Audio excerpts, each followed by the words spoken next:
ইসলামী সম্মেলনের সম্মানিত সভাপতি আমি এখন গাজীপুর সিটি কর্পোরেশন 18 নম্বর ওয়ার্ডের নলজানি সম্মানিত সমসাময়িক ছাত্র যুবক এলাকায় আছি। এখানে আজকে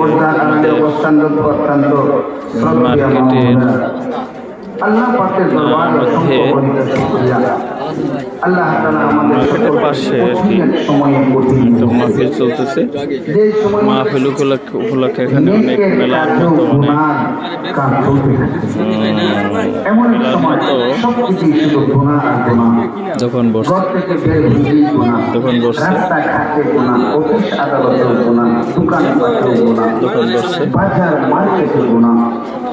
ওয়াজের মঞ্চে চতুর্দিকে গুনার এলজাম চলতে থাকে।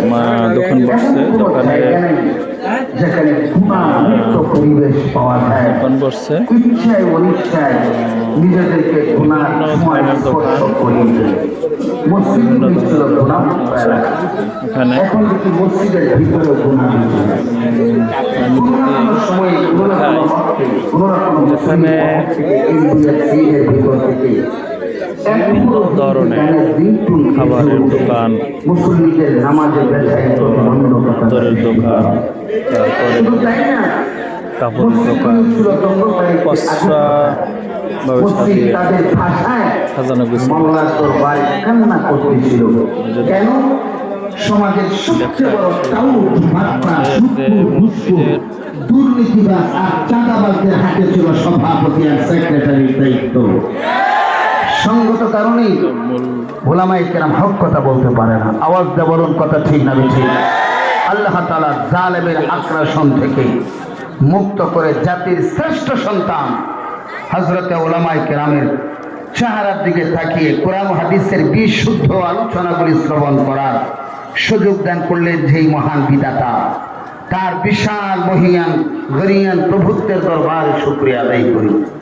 অন্তরের অন্তঃস্থল থেকে মহব্বতের সাথে আবেগ ভরে দরদ নিয়ে উচ্চ আওয়াজে নওজোয়ানি কণ্ঠে ইমানি পাওয়ারে আল্লাহর দেয়া বাকশক্তি ব্যবহার করে আল্লাহর সৃষ্টি চন্দ্র এবং সূর্যের কিরণ গ্রহণ করে আল্লাহর জমিনে উৎপাদিত ফসল ভক্ষণ করে আল্লাহ পাক রব্বুল আলামিনের ওয়ার্ডারে চলমান অক্সিজেনের মাধ্যমে দৈনিক 24,000 বার শ্বাস নিঃশ্বাস ত্যাগ করে তার ওয়ার্ডারে চলমান রক্ত পরীক্ষার মাধ্যমে আমাদের দেহ মনকে সতেজ থেকে উচ্চ আওয়াজে আকাশ বাতাস মুখরিত করে তার পূর্ণতাকে পরিহার করে সকলে বলি আলহামদুলিল্লাহ।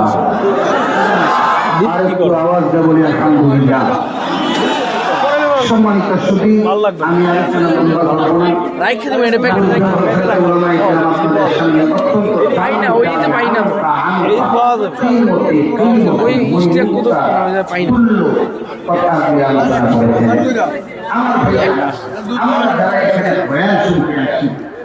আমাদের ভিতরে একটা অভ্যাস থাকে, এই অভ্যাসের কারণে ওয়াজে আমাদের কোনো পরিবর্তন হয় না। আপনারা কি জানেন সারা বাংলাদেশে দৈনিক পার ডে 2 থেকে 2,500 প্রোগ্রাম আমাদের বাংলাদেশে হয়। বাংলাদেশের সেলিব্রিটি ওলামায়ে কেরাম মাঠে ময়দানে পরিবর্তন তো পাচ্ছি না। মুসল্লি মসজিদে আগে থেকে খুব একটা বাড়েনি, দুষ্ট কমেনি, বন্ধ হয়নি, তার পিছনে 11টা বাজে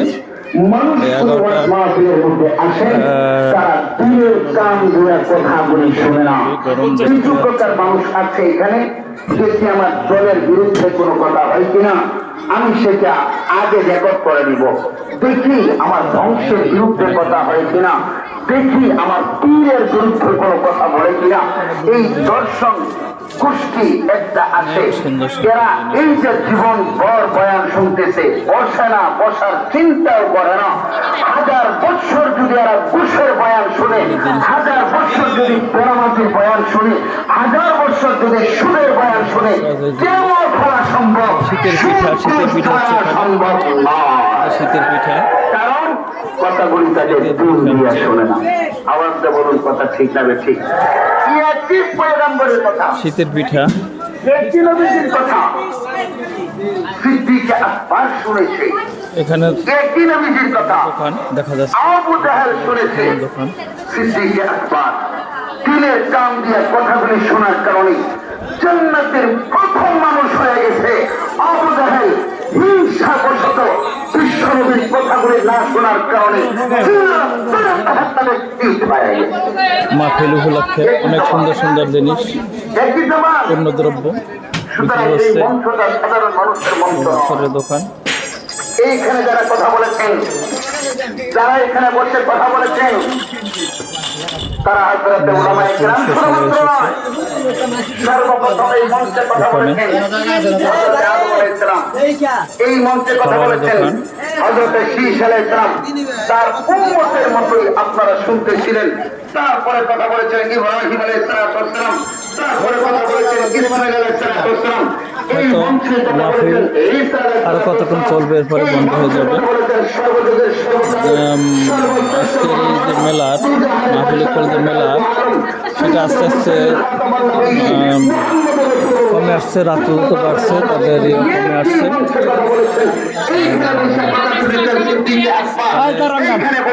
শ্রোতা বন্ধু, আজকে মতো এখানেই মাহফিলে থেকে বিদায় নিচ্ছি। আল্লাহ হাফেজ।